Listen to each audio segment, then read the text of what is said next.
Hi, folks. Welcome back to another episode of the podcast. We've got another guest to join us today, so we can find a new data friend. Javier, thanks for joining us. Do you want to tell everyone a little bit about yourself? Yeah, absolutely. Well, first of all, thank you, Shes and Ben, for the invitation. It's a real pleasure for me to be here with both of you here. Well, my name is Javier Villegas. I am from Buenos Aires, Argentina. Um, I'm a data guy. I've been working with the mainly with the Microsoft data platform stack for more than 30 years. I have started working with SQL Server 6.0, not close to Bob Ward, but a few versions after him. Um, so I work at the Mediterranean Shipping Company. I'm responsible of the operational part for database administration and business intelligence services. Um, and also an MVP since 2016.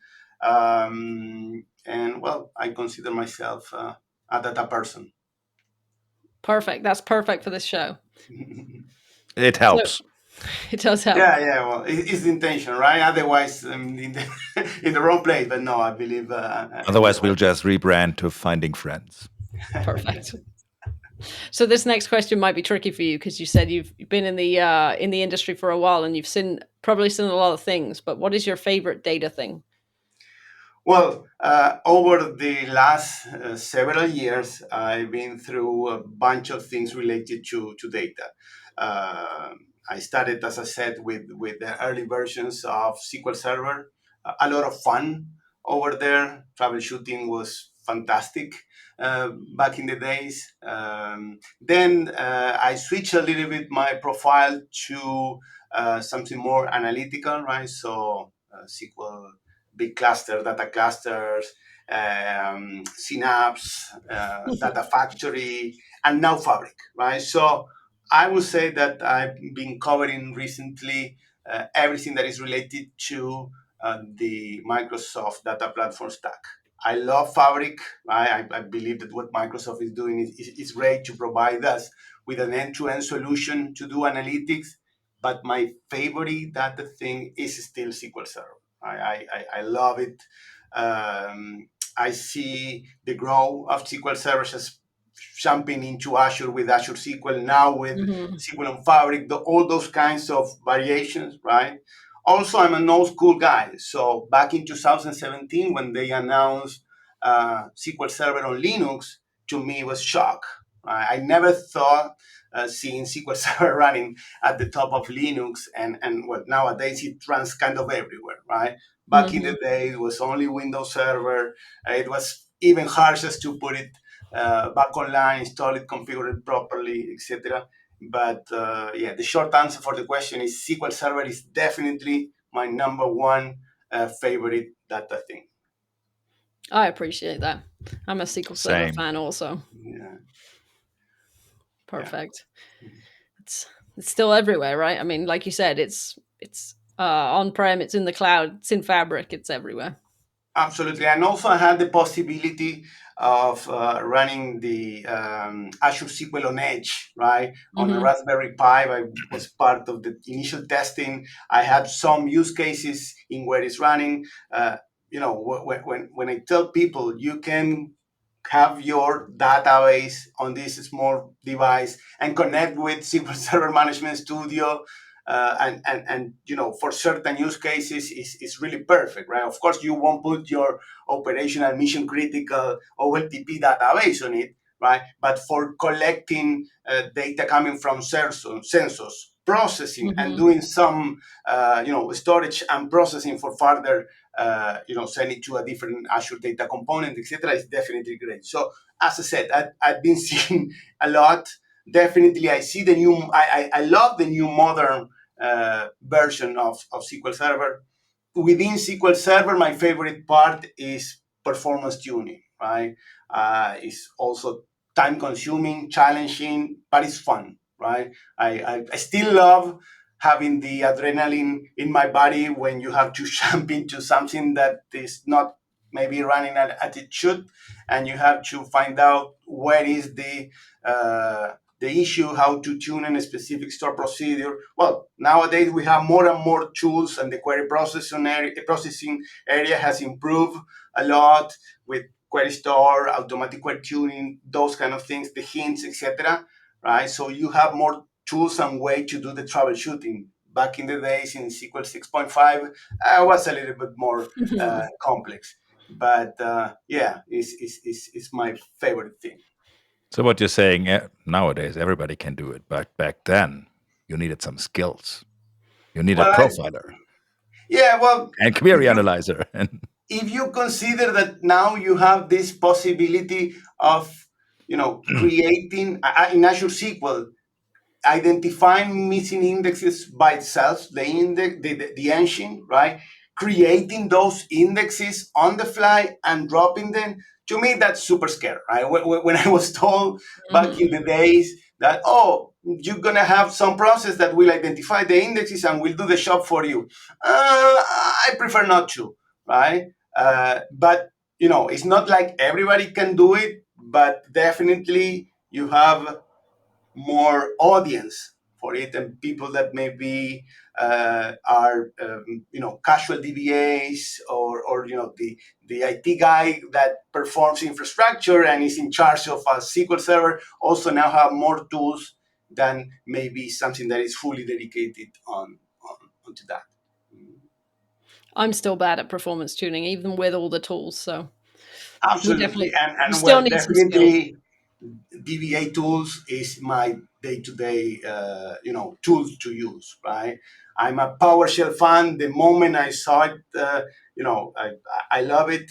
Initially when you start, you maybe have 4, 5, 6 SQL servers, and then one day you come up with 1,000. Right, so Hmm. how can you go collect information, whatever from all those servers in one shot? Well, this is when I got in love with PowerShell, and then right after with the DBA tools. Perfect. I like to hear that. Yeah, yeah, yeah. I'm still a fan of the performance counters of the those kind of old things, but they are still useful. But yeah, I mean, it's you have a broad possibilities of choices to do your job, right? It's not easy, but definitely more than before. For sure. Mhm. cool. So when you're not performance tuning in SQL Server, what's Mhm. your favorite non-data thing to do? Okay, my I would say that maybe my life is divided into data and no data, right? So that's a fair division. And well, definitely my family, my 2 kids, which by the way drive me crazy all day, is my thing, my the way in where I spend my quality time is my family for sure. I'm also a big fan of playing tennis, right? I played since many years ago. I'm not super perfect, and now at my age, I'm just using it just to, do certain activity and try to be in shape as much as possible. And, instead of, going to the shrink, I just go and hit the ball with my racket, right? So Perfect therapy. that is my therapy number one, and I notice myself that when there is a week that I cannot go to play tennis with my friends or to train or anything, I feel it, right? So Hmm. when weekend is coming and maybe I was not able to attend the last 2, 3 times because it was raining or because of anything, I just notice it myself. So also, I'm a big fan of fishing. Uh, the real one, not the new one with the emails. Just go and get some fish from the river. It's been a while that I don't have the possibility to go and do it, but those are things that really make me feel happy. Right? I spend time with my family, tennis, of course, and fishing. Also, I have a dog, a border collie, which also takes a big part of my day as well. because she has a lot of energy. So we have to get tired together physically and mentally. So we have to, schedule some activities. And so, yeah, that's part of my non-data uh, part of my life. Hey, Jess, I Perfect. got a question. Did he Sure. Mhm. just give 4 different answers to a one answer question? Just 4 favorites. okay. You So just it wanted wasn't just me. one. We've found that most guests just give us more than one. So Okay. at I this give point, you a short list, right? Then you do yeah, the okay, select of one. perfect. We'll cut We out will the do a rest. select top one order by new ID. So there we go. Yeah, for sure. Well, you mentioned fishing as one of your hobbies, which is perfect to lead us into the final question, which Mhm. maybe is related, but what's your favorite food? Well, actually, it's not totally related. I Oh, am from Argentina, right? So down here, everything is meat, right? So we have these famous barbecues.